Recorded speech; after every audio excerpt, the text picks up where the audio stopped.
ए भौजी ये सब का हो? अरे भौजी ई सब का? हाँ। अरे जवन होखे की ताही ऊ ह। कहाँ चल देला ये सब टोली मंडली ले? अरे होली के महीना तो रंग ना खेलबू का? हाँ तोरा से। अरे कबो ना हो तो हमरा से ना खेलबू तो कैसे खेलबू? देखो तो वो इतना झमका के चलत है। अरे तो हमारे जैसन जेवर कहीं मिलबो करी का गांव जवार में? ठीक बना मिली, लेकिन हम देखत वो महंगा लहंगा मंगा के पहन ली तोरे भैया से। अरे तो सुना भौजी ये देवरे को मन रख दाए होली में। अच्छा हाँ सुना हमार बात। सुनावा।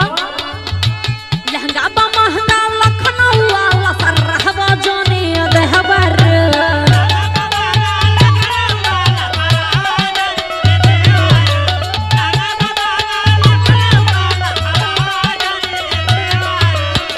लहंगा बा महंगा लखनऊ वाला सरहवा जाने देहबर। धीरे से रंगवा डालन चाबन सरकावा जाने देहबर।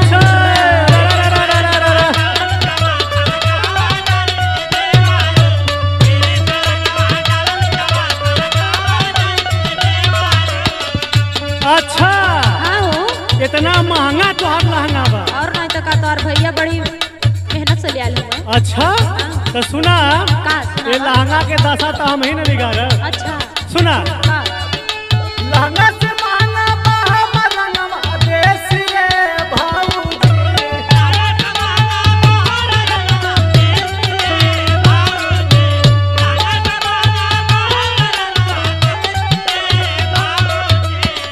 सुना सुनत है सुनावा। लहंगा से महंगा बा हमर रंगवा देसी रे भौजी। डाले ला देवरा काहे चिल्लालू, डाले ला देवरा काहे चिल्लालू देसी रे भौजी।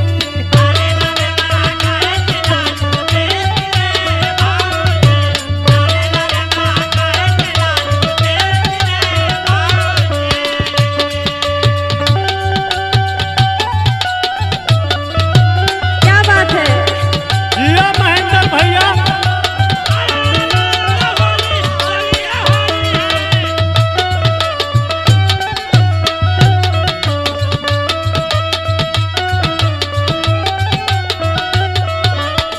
सुना सुनावा। इतना तो बोलत हुआ, हाँ लेकिन डाल ना पई बारन ना। अरे काहे ना डाल? अरे तू बच्चा हुआ। अरे दादा रे दादा ये बीर भवन कवि जी भाई देखा हमान बच्चा है जा। और ना तो का? यही तो रंग सच्चा लेके आए हैं। अच्छा करियवा का? अरे करियवा ना ललका उजर का पियर का। अच्छा अरे बाप रे बाप। सुना हाँ बोला।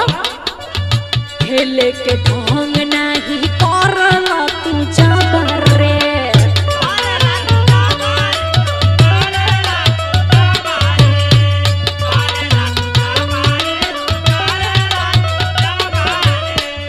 डाले से पहिले रंग गिराई देला सगरे।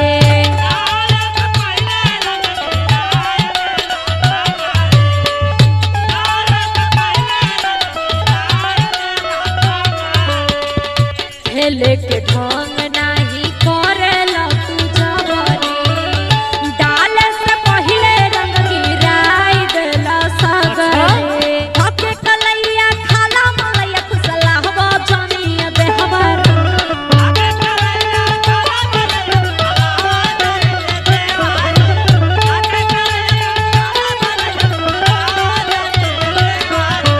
हके कलैया खाला मलैया कुसलाहवा जानिया देहबर।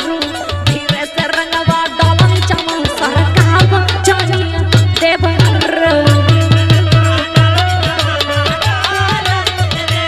हल्ले ले बाबा हल्ले ले।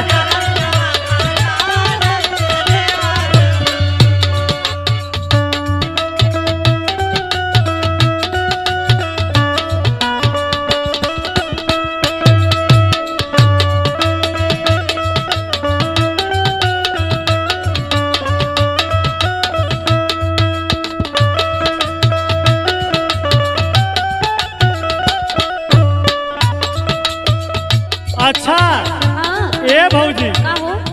तू तो अपन कह लेलू तो तनी हमरो सुना। का तोहार का बात सुनावा। ये होली का महीना इतना मिजाजी महीना होला। हाँ बुढ़ऊ के मन खराब हो जाला। देवर भौजी से ना खेली, भौजी देवर से ना खेली हाँ उ तो कैसे खेली? बात तो तोहर सही बा। सुना का तुहार इतना बढ़िया फूल देख के हाँ मन हमारे एकदम बिगड़ जाता। अच्छा सुना का सुनावा। देखी चिकनाई तोहर आँख हमार फारा के। कंडेबर मत हो जाइए। अच्छा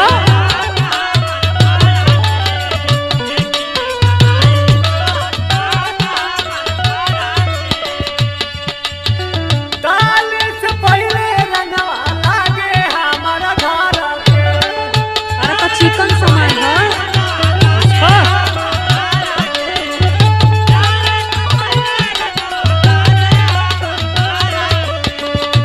सुना थे सुनावा। देखी चिकनाई तोहर आँख हमार फारा के।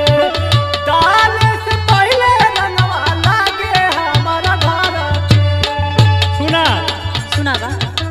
प्रमोद योगिया जैसे के रंगवा स्वदेशी रे भाऊजी।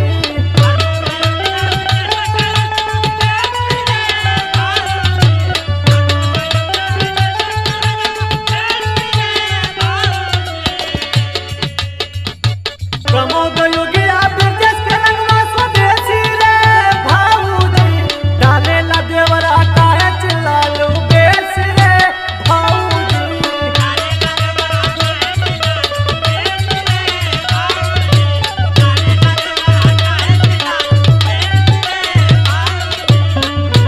धीरे से रंगवा डाला नीचावा सरका हो जानी देह पर।